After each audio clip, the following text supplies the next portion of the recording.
Welcome to the inside of the most high-tech car Mercedes has ever made. It's their all-new EQS. I'm sorry. Can you say that again, please? Well, I was trying to tell the people that you are the most high-tech car Mercedes has ever made, but then you chimed in and interrupted me. It's essentially their Tesla Model S rival. So in this video, I'm going to tell you everything you need to know about it, point you through all the various bits of tech, some of the cool key features about it. I'm also going to go out on the road in it and see how comfortable it is. I might even time it from 0 to 60 miles an hour to see if it accelerates as quickly as a Tesla Model S. Let's do it. Let's start off by talking about the designs. Like the S-Class, you get cool poppy-outy door handles.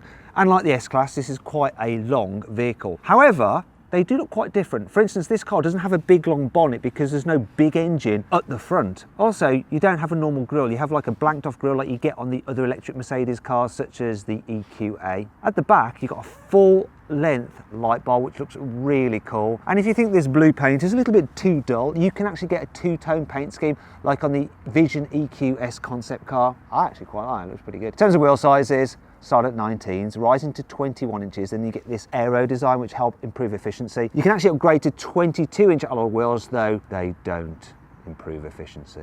You can get the new EQS with something called comfort doors, and so when you've been off doing whatever you need to do, then you come back to your car, it recognises that you're about, pops open the door handles, and it even opens the door for you.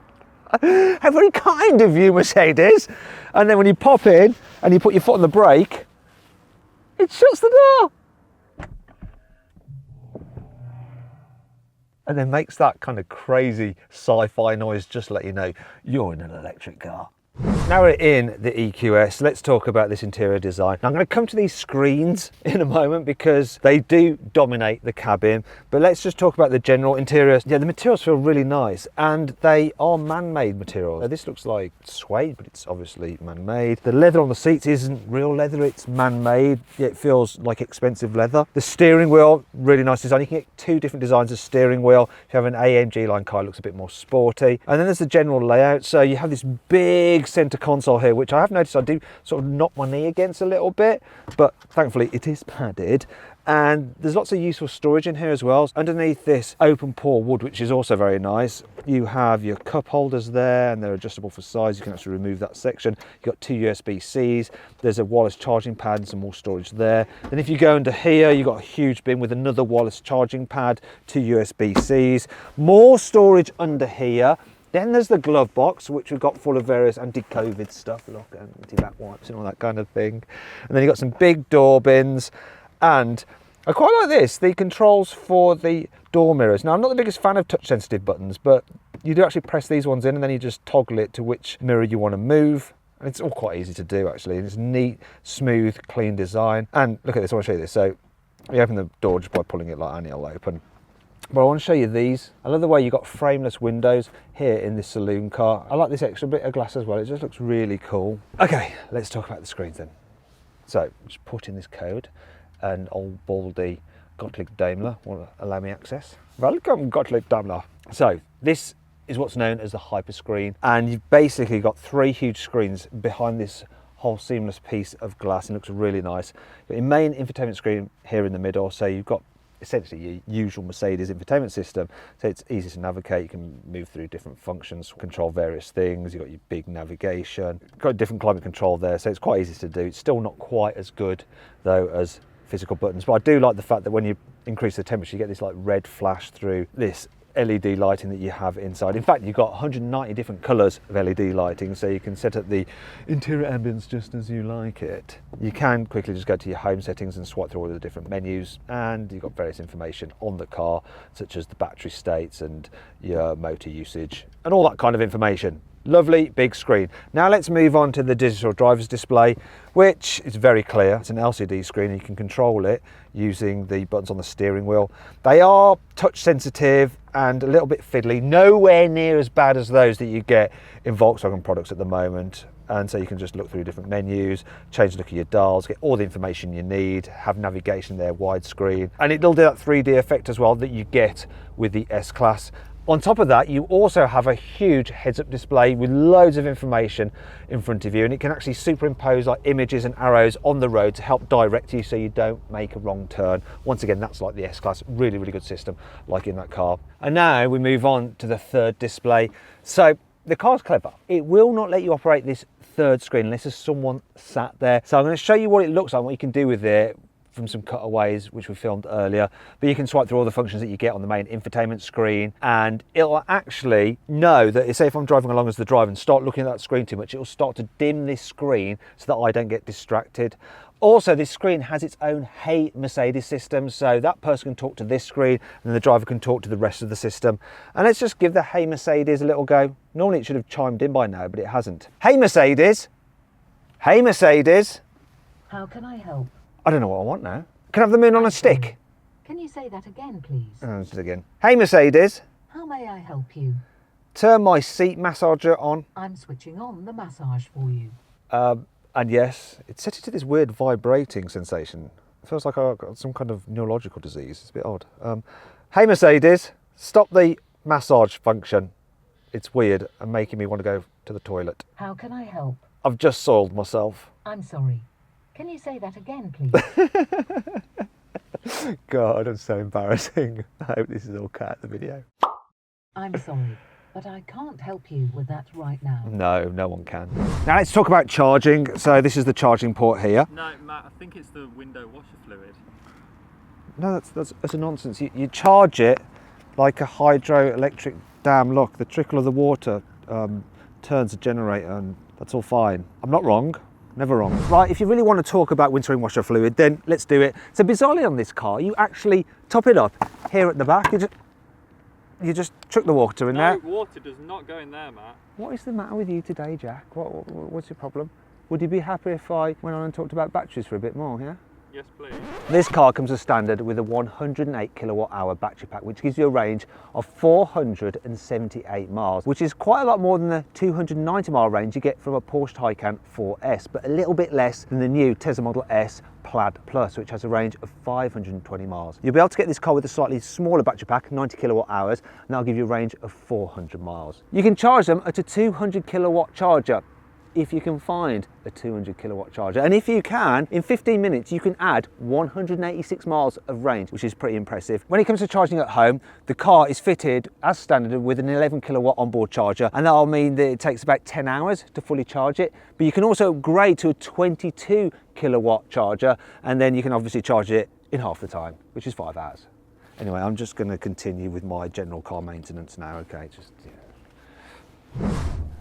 One of the main differences between the EQS and the S-Class, other than the fact that it's obviously electric, is that it has a hatchback tailgate, which makes it more practical. You get a big boot, just like on an S-Class, but obviously it's easier to load. Now I want to show you a couple of extra things, like under here, there is space for your charging cables, and you have electrically operated rear seat releases. There you go, so you can just lie things down and actually get quite comfortable in there. If ever you run out of charge and you need to just sleep by the side of the road until you get rescued. Could happen. Go away now. No, we filmed this segment. It's over. It's over? It's over. I'm getting out. Stop making me do stupid things. As standard, the EQS comes with rear wheel steering, so when you're driving at high speeds on the motorway, the back wheels will turn in the same directions ever so slightly as the front wheels, and that just improves your high speed stability. However, when you're going slowly, such as manoeuvring around town, the back wheels then move in the opposite direction to the front wheels. So if you turn fully right, the back wheels actually turn to the left. And then if you turn fully to the left, the back wheels turn fully to the right. And the actual degree of rotation is quite large. It's 10 degrees. Well, it is if you pay Mercedes some extra cash, because as standard, the wheels at the back will only move by 4.5 degrees. Now, it's nothing to do with the mechanicals, just that you have to unlock that extra feature. Cynical. Now I want to talk about the back seats of the new EQS, and it just made sense to go for a ride in the car to do that. I did want to wear a Mercedes face mask, but I've got the next best thing. It's a similar kind of brand. This car, as you can see, lots of knee room. Headroom's all right as well. Lots of light comes in because you've got this panoramic glass roof. It's all very, very comfy. This car is slightly longer than an S-Class. So as standard, it has a bit more rear knee room, and you can really stretch out. It's comfy, it's nice. Fold this down and you've got like stuff and storage and a little pad there where you can actually control various features to the infotainment system. Look, it pops out. Just got to press the right button. This one has the rear infotainment system as well, as you can see. So you get these big screens if you want those. Let's just get that out of the way. There we are. Now, we need to talk about comfort levels in this car because they're very good. You get air suspension as standard, and this car can do this thing where it knows where bumps are. So as you drive along, it can spot bumps, and it can actually record them on the satellite navigation system so that when you go to that place again, it will know there's a bump there and it will slacken off the suspension. So it will know where there's a speed hump, slacken it off as you go over it. Or if you're approaching a driveway, which is very steep, it will know where that is and it will raise the air suspension so that you can get up that driveway without grinding out your nose. Being an electric car, obviously you've got no engine up front whirring away. So this car's silent, and they've put so much sound deadening in it. So in the wheel arches, in the windscreen pillars, you've got double glazing. It's super, super quiet. And they even use the car's Burmester sound system like a set of noise cancelling headphones. It can record the frequencies of annoying noises and then send opposite sound waves out which cancel them out, and it can be eerily quiet. But if that's a bit too weird for you driving around in utter silence, you can change the different sound effects the car makes. So you can have it off, or there are 3 other different modes. Now, once my driver's dealt with this junction, I'm going to ask him to just bring up the different modes. So Alex, once you're round the roundabout, you can bring up the different modes. So let's go for the first one, which is called Silver Waves. So when you accelerate and brake, you get different noises. Go on, accelerate. And brake. Let's try the other one. Vivid Flux, this is. Did you hear that? Press that again. Electric Triumph. Let's hear this one as we accelerate round here. Oh, yeah, this sounds a bit more like, what was that all about? Bit more kind of like futuristic, that one. Then the last one is Roaring Pulse. Go on, so accelerate and brake. Oh yeah, this is a bit more sporty, this. And that's a weird noise when we're braking. It's like a wheel bearing's going. Or obviously you can just have them completely off, which I might do to tell you the truth. From launch, you'll be able to get the EQS as 2 versions. There's the 450 Plus, which has 1 motor at the rear, and then there's the dual motor version, which is the 580, which has a motor at the front and the back, and it's obviously 4-wheel drive. Let me give you the performance stats. So the 450 Plus has 333 horsepower and 568 newton meters of torque, and the 580 has 523 horsepower and 855 newton meters of torque. So let's see how quick it is. What I've got is my specialist timing gear here, and we're going to find a place where you can just stop briefly, then we're going to launch it and we'll see how quick it does 0 to 60. Okay, so we are stopped. When you're ready, Alex, launch it. Full throttle, keep going, go on, keep on. What we got, 0 to 60, wow, 3.98 seconds. So it's not Tesla Model S Plaid Plus quick, which will do 0 to 60 in something like 1.99 seconds, but under 4 seconds, and considering I've got myself, a driver and my cameraman in the car, it's pretty good. Now if you think this is a bit of a quick car, I'd be a bit loath to lend it to my child. But you could lend it to your child because it has a beginner mode which will limit the top speed to just under 75 miles an hour. And there's a valet mode which will disable all the settings. Someone can't jump into your car and then fiddle with your settings and then get back in it. It's all a bit annoying. Speaking of which, the car actually can recognise you as you get into the car. So different drivers can be set up to use the car. They'll jump in it, the car will recognise them, and it'll set everything up perfectly for that person. It's all very clever, you know. The last thing for me to tell you about are the aerodynamics, because it's very important on an electric car. One, because it enables you to get the most out of your battery, and 2, because there's no engine, your ears then notice other things such as wind whistle. And not so long ago, Tesla announced the fact that their new Model S Plaid Plus was the most aerodynamic production car, with a drag coefficient of 0.208 CD. Everyone was amazed. And then Mercedes released this, the EQS, and they just beat Tesla. Yes, you can help by being quiet. That assistant always chimes in when you mention the M word. Anyway, before I was interrupted, what I was saying was that Mercedes beat Tesla. by 0.008 of a CD, because the drag coefficient of this car is 0.2 CD dead on. And the result is, yeah, super quiet and decent range. In fact, if this car had the same drag coefficient as the Tesla Model 3, which is 0.23 CD, its range would be reduced by 5%. One last thing I need to tell you about, and that's the price. So the EQS will start from around £80,000 when it goes on sale in summer. However, if you want the 580 version with dual motors, you're looking at around £100,000. Start adding options and it'll soon get over £120,000.